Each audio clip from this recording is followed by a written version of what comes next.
जय Hind. Naval career institute से मैं डॉक्टर भास्कर सिंह रघुवंशी। आइए आज हम लोग ग्रेविटेशन एंड एसएचएम का अगला लेक्चर पढ़ते हैं और इसमें हम लोग देखेंगे वेलोसिटी के क्वेश्चंस। कल हम लोगों ने पढ़ लिया था velocity of the particle executing SHM करने वाले कण का वेग। आज हम लोग उसके क्वेश्चंस देखते हैं। तो क्वेश्चन स्टार्ट करते हैं। पहला क्वेश्चन है find out the velocity of the particle at x equals to a/2 displacement. x बराबर a/2 पर एसएचएम करने वाले कण का वेग कितना होगा। तो हमारे पास वेग के कई सारे फॉर्मूले हैं। हमने देखा v equals to a omega cos omega t। क्या ये फॉर्मूला लगेगा? तो यहाँ पर कहीं पर डिस्प्लेसमेंट नहीं दिख रहा इसलिए फॉर्मूला अप्लाई नहीं होगा। तो हम कौन सा लगाएंगे? v equals to omega under root a square minus x square. तो v equals to omega under root a square minus x की वैल्यू कितनी है? a/2 का whole square. v equals to omega under root a square minus a square by 4। तो v equals to omega under root 3a square by 4। तो v equals to a omega root 3 by 2। That will be the velocity of the particle. ठीक है जी, ये हो जाएगा। आगे बढ़ते हैं, नेक्स्ट क्वेश्चन देखते हैं।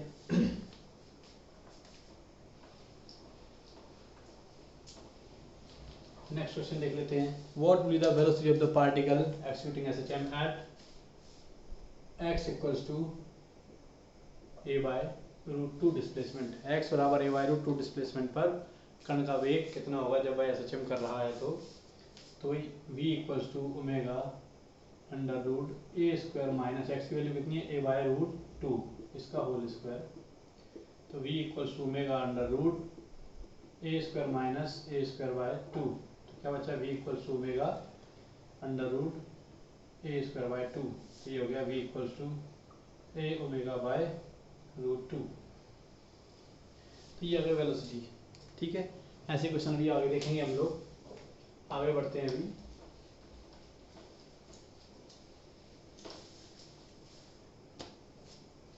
आगे देखते हैं हम लोग।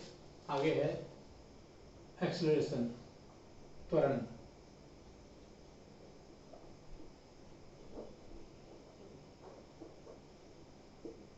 एक्सेलरेशन ये क्या होता है? Rate of change of velocity is called acceleration. वेग परिवर्तन की दर को त्वरण कहते हैं। तो एक्सेलरेशन यानी एफ इक्वल्स, यहाँ पे एफ से ले लेते हैं बिकॉज यहाँ पर एफ से इसलिए रिप्रेजेंट कर रहे हैं क्योंकि यहाँ पर ए आयाम भी है, इसलिए ए से हम रिप्रेजेंट नहीं कर रहे, ए से प्रदर्शित नहीं कर रहे, एफ से प्रदर्शित करेंगे। तो F equals to D by D T बराबर D by D T. V की वैल्यू है A omega cos omega T. इसको डिफ्रेंशिएट किया तो ए ओमेगा ये रहे, ओमेगा टी का हो गया ओमेगा स्क्वायर हो गया, कॉस ओमेगा टी का हो गया माइनस साइन ओमेगा टी। ठीक है ना? तो minus A omega square sine omega T आ गया acceleration of the particle executing SHM. तो F equals to A sine omega T क्या होता है? एक्स। तो माइनस ओमेगा स्क्वायर एक्स। ठीक है जी, ये आ गई एक्सेलरेशन। इसका मैग्नीट्यूड देखें एक्सेलरेशन का, तो क्या आएगा? Omega square X at X equals to 0 यानी कि मीन पोजीशन पे, माध्य स्थिति पर। माध्य स्थिति पर x बराबर 0 पर क्या होगा? एक्सेलरेशन मिनिमम इक्वल्स टू 0 और at x equals to a, x बराबर a पर F maximum equals to omega square a। ये मैक्सिमम हो गया एक्सेलरेशन। कहाँ पर? एक्सट्रीम पोजीशन पर, चरम स्थिति पर।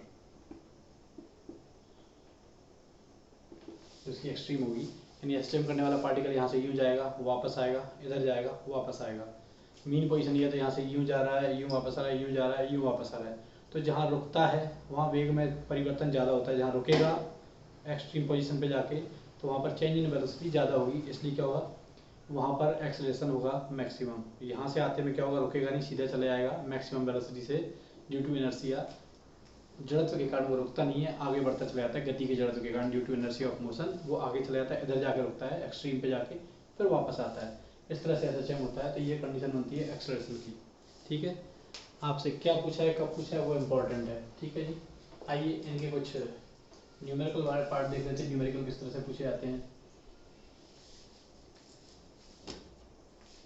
देखिएगा, क्वेश्चन है एसएचएम कर रहे कण का समीकरण, equation of the particle executing SHM is F equals to minus C X. ठीक है जी, तो particle executing SHM having equation या acceleration F equals to minus C X. SHM कर रहे कण का त्वरण का समीकरण क्या है, एफ बराबर माइनस सी एक्स है, तो इसका आवर्तकाल होगा, त्वरण दिया एफ बराबर minus C X, then its time period will be. तो टाइम पीरियड देखना हमको क्या होगा, एफ बराबर क्या होता है माइनस के एक्स। ठीक है जी, होता है कि नहीं होता है, एफ बराबर माइनस के एक्स होता है, या इसको नहीं लगाएंगे, एक्सेलरेशन दिया, ये तो क्या फोर्स हो गया, हम लगाएंगे एक्सेलरेशन वाला फॉर्मूला। ये क्या दिया है हमको, एक्सेलरेशन दिया, त्वरण दिया है, तो त्वरण वाला फॉर्मूला लगाएंगे। त्वरण क्या होता है, माइनस ओमेगा स्क्वायर एक्स। ठीक है जी, तो ओमेगा स्क्वायर बराबर क्या आ गया, सी। कंपेरिजन किया इससे, दोनों फॉर्मूलों का कंपेरिजन, तो ओमेगा स्क्वायर किसके बराबर है, सी। ये एक्स है, ये एक्स है, ये एक्सेलरेशन, ये एक्सेलरेशन। ठीक है ना, ये त्वरण, ये विस्थापन, ये विस्थापन, तो ये ओमेगा स्क्वायर, तो ये भी ओमेगा स्क्वायर होगा, तो ओमेगा इक्वल्स टू क्या आ गया, अंडर रूट सी। ओमेगा बराबर होता है 2 पाई बाय टी, फॉर्मूला होता है बराबर अंडर रूट सी, तो टी बराबर क्या हो जाएगा, 2 पाई बटा अंडर रूट सी। ये आपका आंसर आ जाएगा। इस तरह के क्वेश्चन भी पूछ लिए जाते हैं। ठीक है जी, याद रखिएगा। चलिए आगे बढ़ते हैं, अगला क्वेश्चन देखते हैं। अगला क्वेश्चन है एसएचएम कर रहे कण का अधिकतम वेग अल्फा है, maximum velocity of the particle executing SHM is alpha and maximum acceleration is beta, एवं अधिकतम त्वरण बीटा है, तो कण का आवर्तकाल हुआ, then acceleration of the then time period of the particle will be. Question एक बार फिर से सुनिएगा, a particle executing SHM having maximum velocity alpha and maximum acceleration is beta, then its time period will be। SHM कर रहे कण का अधिकतम वेग अल्फा है एवं अधिकतम त्वरण बीटा है, तो इसका आवर्तकाल कितना होगा। ठीक है जी, तो चलिए अल्फा इक्वल्स टू क्या हो जाएगा, मैक्सिमम वेलोसिटी दी है, तो क्या होता है A omega, equation first. Beta equals to क्या हो जाएगा, omega square A, maximum acceleration कितना होता है, ओमेगा स्क्वायर ए। ठीक है जी, equation first divided by second, तो alpha upon beta equals to A omega upon omega square A से ए गया, एक ओमेगा से एक ओमेगा गया, alpha upon beta equals to omega क्या होता है, टू पाई बटा टी, तो टी बराबर हो गया 2 पाई अल्फा अपॉन बीटा। ये आपका आंसर आ जाएगा, 2 पाई अल्फा अपॉन बीटा, ये आ गया आपका टाइम पीरियड। ठीक है जी, अगला question, particle executing SHM on the path of length 4 centimetre, एक कण 4 सेंटीमीटर लंबाई के पथ पर एसएचएम कर रहा है। लंबाई कितनी थी पाथ की, 4 सेंटीमीटर, एक कण 4 सेंटीमीटर लंबाई के पथ पर एसएचएम कर रहा है। ए particle executing SHM of the path of length of the path is 4 centimetre. ठीक है जी, 4 सेंटीमीटर लंबाई दी है उसकी पाथ की, और उसका आवर्तकाल का मान and time period is 2 pi by root 2। आवर्तकाल कितना दिया, 2 पाई बाय रूट 2।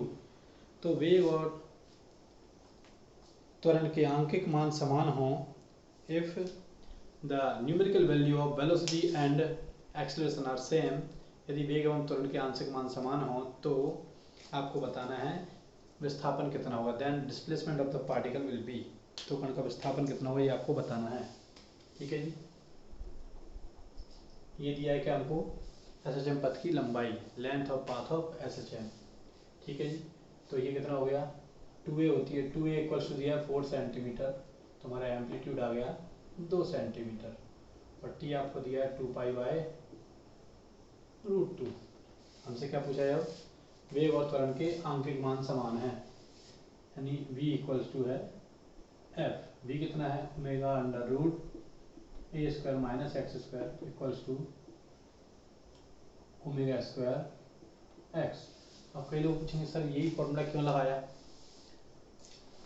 हमसे बोला था विस्थापन कितना, हमसे विस्थापन पूछा है, डिस्प्लेसमेंट पूछा है, वेग और त्वरण के आंतरिक मान बोले, हमसे मैक्सिमम वेलोसिटी नहीं बोली, अधिकतम वेग नहीं बोले, तो अधिकतम वेग वाला फॉर्मूला यहाँ पर नहीं लगेगा।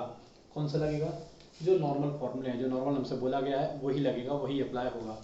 तो नॉर्मली हमसे बोला वेग और त्वरण के आंतरिक मान समान है, numerical value of velocity and expression are same, then displacement of the particle will be, तो कण का विस्थापन कितना होगा, ओमेगा से ओमेगा गया, अंडर रूट का स्क्वायर लगा दिया, तो A square minus x square equals to omega square X square, यहाँ से अंडर रूट हटा दिया, इधर स्क्वायर हो गया। ठीक है जी।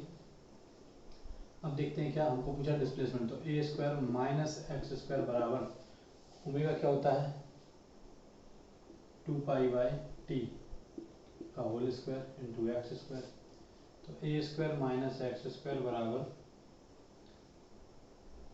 2 पाई/t की वैल्यू कितनी है, 2 पाई/√2 का whole square into X square, 2 pi से 2 पाई गया, तो A square minus x square बराबर हो गया, ये √2 का स्क्वायर हो गया कितना, 2x स्क्वायर। ठीक है जी, इसको उधर ले गए, ए स्क्वायर बराबर ये माइनस एक्स स्क्वायर उधर गया प्लस हो गया, तो कितना हो गया 3x स्क्वायर। ठीक है जी, तो x इक्वल टू हो गया a/√3, that will be the displacement of the particle. जो आपको क्वेश्चन दिया तो उसमें कितना आएगा, x बराबर, गड़बड़ तो लिखी हम लोगों ने, चलिए ठीक है, आ गया ये x इक्वल टू a/√3 आ गया। a की वैल्यू कितनी है, a की वैल्यू हमने निकाली कितनी है, ये एम्पलीट्यूड क्या है 2 centimetre, so x equals to 2/√3 centimetre, ये हमारा आ गया क्या, डिस्प्लेसमेंट। ठीक है जी, इस तरीके से हम कर सकते हैं। चलिए आगे बढ़ते हैं। तो इस तरह से एक्सेलरेशन के क्वेश्चन हो गए, वेलोसिटी के क्वेश्चन हो गए, डिस्प्लेसमेंट के क्वेश्चन हो गए। आगे बढ़ते हैं हम लोग, आगे देखते हैं एसएचएम कर रहे कण की ऊर्जाएं, energy of the particle executing SHM, SHM करने वाले कण की ऊर्जाएं देख लेते हैं। ऊर्जाएं कौन कौन सी होंगी, एक होगी गतिज ऊर्जा, काइनेटिक एनर्जी, कौन सी, kinetic energy,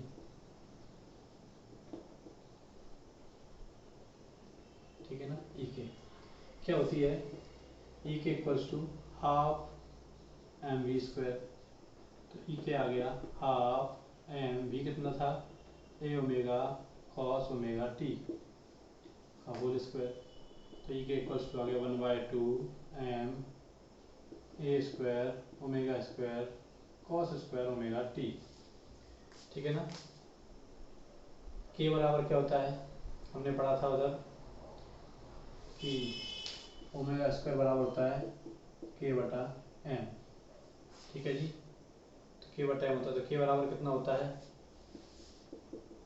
m omega square, ये क्या होता है m ओमेगा स्क्वायर क्या होता है k के बराबर, तो ई के इक्वल्स हो गया 1/2 k A square cos square omega T, ये आ गई। जब इसमें वैल्यू रखेंगे तो इसका ई के का फॉर्मूला आएगा, E K equals to 1/2 k A square minus x square, ये डिस्प्लेसमेंट के फॉर्म में, ये फॉर्मूले के फॉर्म में, ये कॉस काइनेटिक एनर्जी में कॉस आता है। ऐसे ही होती है पोटेंशियल एनर्जी, स्थितिज ऊर्जा, पोटेंशियल एनर्जी, स्थितिज ऊर्जा यू, पोटेंशियल एनर्जी। जैसे यहाँ पर ये आया x बराबर 0 पर क्या होगा, x बराबर 0 यानी मीन पोजीशन, मीन पोजीशन में काइनेटिक एनर्जी मैक्सिमम होगी, तो ई के मैक्सिमम कितना आएगा, यहाँ पर ई के अधिकतम आएगा 1/2 k ए स्क्वायर आएगा। ठीक है जी,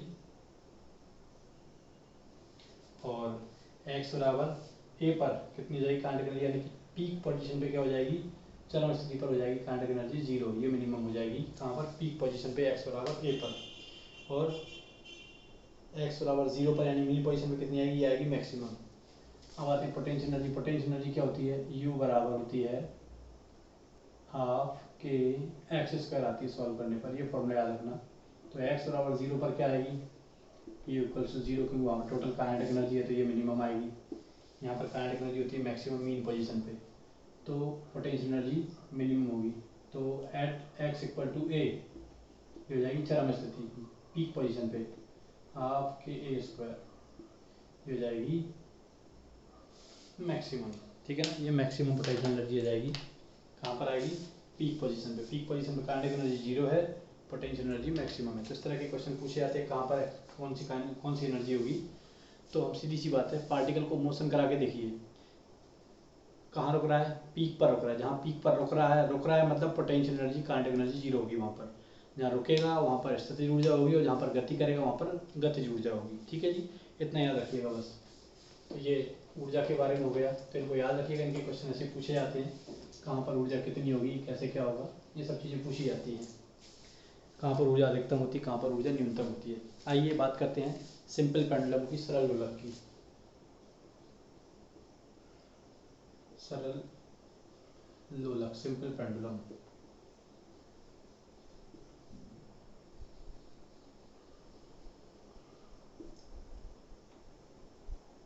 सिंपल पेंडुलम क्या होता है, एक धागे की सहायता से एक गोल वस्तु को लटका देते हैं, जैसे कहते हैं बॉब या गोलक। क्या होता है, बॉब या गोलक। जहाँ से इसको सस्पेंड किया गया वहाँ से लेके इसके सेंटर ऑफ मास के बीच की डिस्टेंस कहलाती है इसकी इफेक्टिव लेंथ, प्रभावी लंबाई L। ठीक है जी। तो इसका टाइम पीरियड कितना आएगा, T बराबर 2 pi under root L by G, ये टाइम पीरियड आता है। डेरिवेशन की जरूरत नहीं है, PAT लेवल पर हमको फॉर्मूला याद रखना चाहिए कि फॉर्मूला क्या होता है बस। ठीक है जी, T बराबर 2 pi root L by G, ये हो गया। T बराबर 2 pi root L by G, ये हो गया। तो किससे, T proportional to under root L, यानी कि प्रभावी लंबाई पर भी डिपेंड करेगा। ठीक है, और T proportional to 1 by under root g, यानी कि गुरुत्वीय त्वरण पर भी निर्भर करेगा। आपको पता है पृथ्वी सतह से ऊपर जाएं चाहे नीचे जाएं, ये ग्रेविटेशनल एक्सेलरेशन इस पर भी डिपेंड कर रहा है। तो जहाँ जहाँ जी घटेगा वहाँ पर टाइम पीरियड बढ़ेगा, जहाँ लेंथ बढ़ेगी वहाँ टाइम पीरियड बढ़ेगा, लेंथ घटेगी वहाँ पर टाइम पीरियड घटेगा। टी मतलब आवर्तकाल होता है सरल लोलक का, इतना याद रखिएगा। तो चंद्रमा पर ले गए तो क्या होगा, सब जगहों पर पूछ लेते हैं कि इस स्थान पर लेगा उस स्थान पर लेगा। चंद्रमा पर जी का मान कम होता है, पृथ्वी सतह से जी का मान कम होगा तो टाइम पीरियड बढ़ जाएगा। ठीक है जी, इस तरह के क्वेश्चन इसमें पूछे जाते हैं। क्लियर है, तो ये फॉर्मूला याद रखिएगा इंपॉर्टेंट। तो ठीक है, अब इसमें एक और चीज़ है, टाइम पीरियड जो होता है सिंपल पेंडुलम का, आवर्तकाल जो होता है सरल लोलक का, वो कभी भी वस्तु के या गोलक के द्रव्यमान पर निर्भर नहीं करता।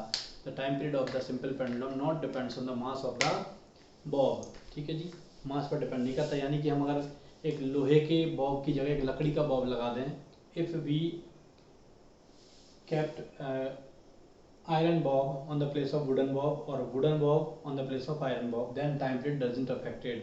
ठीक है जी, यदि हम इसमें लकड़ी के गोलक की जगह उसका रख दें लोहे का, या लोहे की जगह लकड़ी का रख दें, तो सेम अगर है तो उसमें कोई फर्क नहीं पड़ेगा, क्योंकि द्रव्यमान पर डिपेंड नहीं करता। ठीक है ना, साइज बस सेम होना चाहिए, सेम साइज का होगा तो क्या है, मास अलग अलग हो तो चलेगा। ठीक है जी, क्योंकि मास जो है उस पर डिपेंड नहीं करता इसका आवर्तकाल। ठीक है, याद रखिएगा।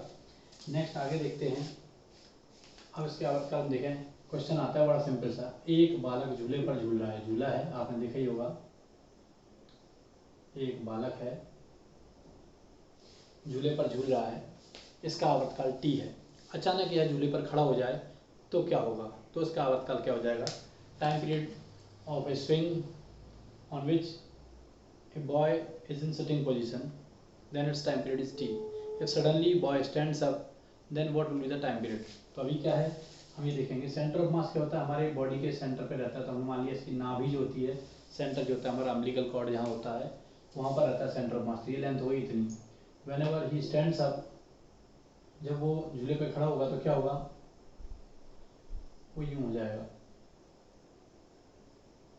तो सेंटर ऑफ मास क्या हो गया, खिसक गया। ठीक है, ऊपर आ गया, लंबाई क्या हुई, कम हुई। T proportional to under root L से लंबाई घट गई, आवर्तकाल भी घट जाएगा। तो खड़े होने पे क्या होगा, आवर्तकाल घट जाएगा, बैठने पे लंबाई बढ़ेगी, आवर्तकाल बढ़ जाएगा। टाइम पीरियड घटना मतलब होता है, टाइम पीरियड कम हो गया मतलब फास्ट चलना हो गया, फास्ट चलेगा। और टाइम पीरियड बढ़ना मतलब होता है स्लो होना। ठीक है ना, आवर्तकाल घटना मतलब क्या होता है, फास्ट हो जाना, कम टाइम में वो ट्रैवल कर रहा है। ठीक है, और आवर्तकाल बढ़ जाना मतलब होता है उसका धीमा चलना। ये ध्यान रखिएगा, ये कई बार कन्फ्यूजन में आ जाते हैं लोग कि टाइम पीरियड बढ़ गया मतलब ये बढ़ गया, ऐसा नहीं होना चाहिए, ध्यान रखना। आवर्तकाल बढ़ना मतलब होता है धीमा हो जाना, उसका धीमे धीमे दोलन करेगा आवर्तकाल, क्योंकि बढ़ गया। और आवर्तकाल घट गया मतलब फास्ट करना। ठीक है, ये होता है। तो ये चीज़ें पूछी जाती हैं, ये हो गया। आइए एक छोटी सी चीज़ और देख लेते हैं, सेकंड पेंडुलम।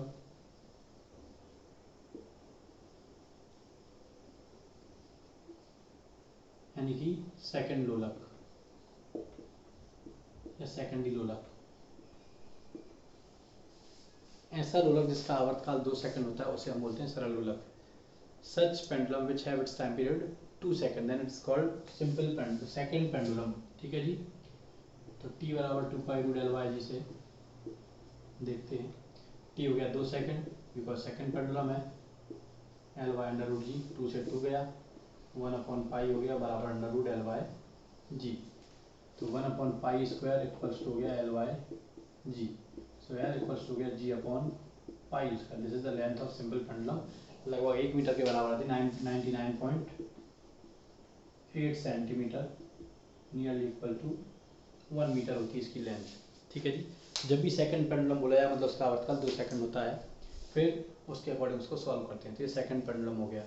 आइए इस चैप्टर की पीएटी में जो लास्ट चीज पूछी जाती है वो आती है motion of simple pendulum in lift, सरल लोलक की लिफ्ट में गति, सरल लोलक की लिफ्ट में गति।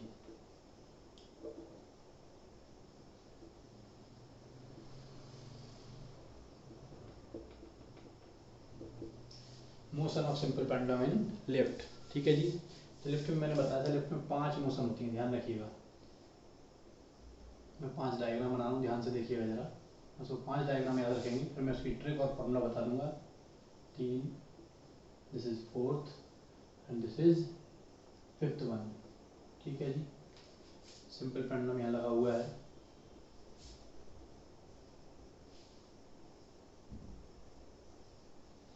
ठीक है। अब क्या, लिफ्ट यहाँ पर रुकी है, पहले लिफ्ट नीचे से ऊपर जा रही है, यहाँ पर त्वरित होगी यानी एक्सेलरेटेड होगी, किधर, ऊपर की ओर। यहाँ पर फिर कांस्टेंट वेलोसिटी यानी कि स्थिर वेग, यहाँ पर फिर मंदन यानी कि रिटार्डेशन, और फिर यहाँ पर रुक जाएगी, स्टॉप्स। ये 5 मोशन होती हैं। जैसे आपकी बाइक है, बाइक को आपने स्टार्ट किया, रुकी हुई थी पहले, रुकी है, बाइक को जैसे यूं करते हैं, एक्सेलरेट करते हैं, त्वरित करते हैं, मतलब गाड़ी आगे जाती है, गाड़ी आगे जाएगी, त्वरित होगी, गाड़ी आगे जाएगी, झटका आपको पीछे लगता है, जो पीछे व्यक्ति बैठता है उसको झटका किधर लगता है, पीछे की ओर। आप पीछे बैठे हैं, बाइक आगे बढ़ी, क्या होता है, जैसी बाइक आगे बढ़ेगी आप यूँ हो जाएंगे, झटका पीछे लगेगा। नॉर्मली जी की डायरेक्ट करता है सब में, नॉर्मली जी नीचे की ओर एक्ट करता है, सभी जगह जी नीचे की ओर एक्ट करेगा। ध्यान से देखिएगा जरा। तो यहाँ पर तो रुकी है, नॉर्मल अकेला जी काम कर रहा है, यहाँ पर ऊपर की ओर त्वरित हुई तो झटका किधर लगा, नीचे की ओर। तो ए वाला झटका लगा एक्सेलरेशन वाला, तो जी प्लस, ये जी भी है उधर नीचे की ओर और ए भी नीचे की ओर। फिर कांस्टेंट वेलोसिटी, जब भी कांस्टेंट वेलोसिटी चलते कोई झटका महसूस नहीं होता, यानी एक समान वेग से चलते हैं, कोई भी जर्क महसूस नहीं होगा, कोई भी झटका नहीं लगेगा, मतलब एक्सेलरेशन 0। तो कोई झटका नहीं होता, एक्सेलरेशन यहाँ पर 0, यहाँ पर ए क्या हो गया 0। मंदन, रिटार्डेशन मतलब होता है स्पीड स्लो करना, मंदन मतलब होता है धीमी गति कर देना। तो जैसे आप ब्रेक लगाते हो तो क्या होता है, आप यूँ आगे जाते हैं, ब्रेक लगाने पर पीछे बैठा व्यक्ति किधर जाता है, आगे जाता है। लिफ्ट में मंदन हो रहा है मतलब ब्रेक लग रहा है, मतलब क्या होगा, सिंपल पेंडुलम ऊपर जा रहा था, ऊपर जाने में मंदन हुआ तो क्या होगा, झटका मतलब झटका किधर लगेगा, ऊपर जाने में रिटार्डेशन हो रहा है, मतलब जो जर्क है वो जर्क कहाँ लगेगा, ऊपर की ओर ही लगेगा। ब्रेक लगता है जिधर की ओर जाने पर ब्रेक लगता है उधर की ओर ही झटका लगता है। आगे जा रहे थे, ब्रेक लगा, आगे हो गया, ऊपर जा रहा था, ब्रेक लगा, ऊपर की ओर झटका लगा, लिफ्ट जाकर रुक गई, एक्सेलरेशन 0, जी हमेशा एक्ट कर रहा है डाउनवर्ड्स। तो यहाँ पर क्या हुआ, जी, यहाँ पर जी प्लस ए, यहाँ पर एक्सेलरेशन कितना हुआ जी, यहाँ पर जी प्लस ए, यहाँ पर फिर से जी, यहाँ g minus a because opposite direction में, और यहाँ पर जी। चलिए ये तो हो गया क्या, कॉन्सेप्ट वाली बात कि भाई सूडो फोर्स अपने को पता होना चाहिए किधर लगता है, कूट बल किधर लगता है, वो चीज़। लेकिन सबसे इंपॉर्टेंट चीज़ क्या है इसमें, आपको ये याद रखना है कि जी कहाँ पर नॉर्मल है, यहाँ पर नॉर्मल है, यहाँ पर इंक्रीज हो रहा है, यहाँ पर फिर से नॉर्मल है, यहाँ पर डिक्रीज हो रहा है, यहाँ पर नॉर्मल है। N I N D N, ये 5 के अलावा छठी भी कंडीशन नहीं होती नॉर्मली, ठीक है ना, जो आपसे क्वेश्चन पूछे आते हैं। तो ये हो गया शॉर्ट में निंदन, N I N D N, N I N D N, ये निंदन है, नॉर्मल मतलब जी, आई मतलब जी प्लस ए यानी इंक्रीज, नॉर्मल फिर से जी, डिक्रीज मतलब जी माइनस ए, और नॉर्मल फिर से जी, दो जगह चेंज होता है बस, ये ट्रिक याद रखना। और इस ट्रिक के साथ फॉर्मूला कौन सा चलेगा, टी बराबर 2 पाई अंडर रूट एल बटा जी प्लस माइनस ए, ये फॉर्मूला यूज करना। उसमें इनमें से कोई सी भी कंडीशन यूज कर सकते हैं। ये नीचे से ऊपर के लिए, ऊपर से नीचे की ओर इसका उल्टा लगा देना है, नादान इन, उल्टा लगा सकते हैं, ठीक है ना। तो ये इतना लिख दिया आपने और ये फॉर्मूला लिख लिया, मतलब आपके सिंपल पेंडुलम के क्वेश्चन आराम से सॉल्व हो जाएंगे, कोई दिक्कत नहीं आने वाली। आइए देखते हैं क्वेश्चन, देखते हैं। एक सरल लोलक का आवर्तकाल कैपिटल टी है, time period of simple pendulum is capital T. यदि इसे एक ऐसी लिफ्ट में रखा जाए जो ऊपर की ओर जी बटा 2 त्वरण से ऊपर की ओर गति कर रही हो, if it is kept in such lift which is moving with g/2 acceleration in upward direction, g/2 acceleration in upward direction, then its time period becomes, ठीक है जी। शुरुआत में t था, तो t बराबर क्या होता है 2 पाई अंडर रूट एल बटा जी, सो t इक्वल्स टू हो गया 2 पाई अंडर रूट एल बटा जी। ये तो हो गया पहला वाला इक्वेशन, फर्स्ट हो गई। अब जब ऊपर की ओर जाएगी लिफ्ट तो क्या होगा, g ऊपर की ओर होता था N I N D N, ऊपर की ओर एक्सेलरेशन में इंक्रीज मतलब प्लस आएगा, तो प्लस कितना g/2, तो t बराबर हो गया 2 पाई अंडर रूट एल बटा g प्लस g/2 क्या होता है 3g/2, ये होता है इक्वेशन सेकंड। ये हो गया अपना t2, t1 ये है, t1 इक्वल्स टू t है, तो equation second divided by first, t2 equals to 2 pi under root 2l/3g, इधर हो जाएगा t equals to 2 pi under root l/g, 2 pi से 2 पाई गया, l/g से l/g गए, तो क्या बचा t2 equals to t under root 2/3। ये हमारा आंसर आ जाएगा। सॉल्व करके देखिएगा अच्छे से दोबारा से, तो आपको पता चल जाएगा क्या आंसर आएगा, ठीक है। आइए फिर से एक और क्वेश्चन देखते हैं। लिफ्ट ऊपर रुकी हुई है, कहाँ है लिफ्ट, ऊपर है, वहाँ रुकी हुई है, लिफ्ट टॉप पे रुकी हुई है, वहाँ से अचानक से उसकी रस्सी टूट जाए जिसमें कि सिंपल पेंडुलम रखा हुआ है, तो उसका आवर्तकाल कितना हो जाएगा, what will be the time period of the simple pendulum whenever the string of the lift breaks, string of the pendulum breaks. तो क्या होगा, लिफ्ट ऊपर थी, वहाँ पर टाइम पीरियड टी था, जब लिफ्ट की डोरी टूट गई तो उसमें सिंपल पेंडुलम का टाइम पीरियड कितना हो जाएगा, तो t equals to 2 pi under root L बटा जी प्लस माइनस, ये फॉर्मूला है। लिफ्ट जब भी स्वतंत्रता पूर्वक गिरेगी, व्हेनेवर लिफ्ट फ्रीली फॉल्स, तो क्या होगा, जब फ्रीली फॉल होती है तो कितने त्वरण से गिरती है, ए बराबर जी से, किधर गिर रही है, नीचे की ओर। तो निंदन को देखो जरा, N I N D N, नीचे से ऊपर की ओर ये था, ऊपर से नीचे की ओर ये है, तो ऊपर से नीचे आए, पहले नॉर्मल था, यहाँ पे आए तो ये कंडीशन बनेगी, आएगी नीचे की ओर त्वरण की, जो ऊपर की ओर मंदन में थी वो नीचे की ओर त्वरण में आएगी, और जो ऊपर की ओर एक्सीलरेट वाली थी वो नीचे की ओर रिटार्डेशन में आएगी। तो हम क्या करेंगे, डिक्रीज, यानी कि t बराबर 2 पाई अंडर रूट एल बटा जी माइनस जी, फ्रीली फॉल में जी एक्सेलरेशन से गिरती है, जी माइनस जी हो गया 0, एनीथिंग अपॉन 0 बराबर अनंत, तो टाइम पीरियड कितना हो जाएगा, इनफाइनाइट हो जाएगा, ठीक है जी। तो इस तरह के हमारे सिंपल पेंडुलम के क्वेश्चन आते हैं, motion of lift in simple pendulum, ठीक है ना, motion of simple time period of simple pendulum in lift, ठीक है जी। तो इस तरह के क्वेश्चन जो भी आए करके देखिएगा, इससे दिक्कत आए तो डाउट पूछिएगा। आज के लिए इतना ही, जय हिंद।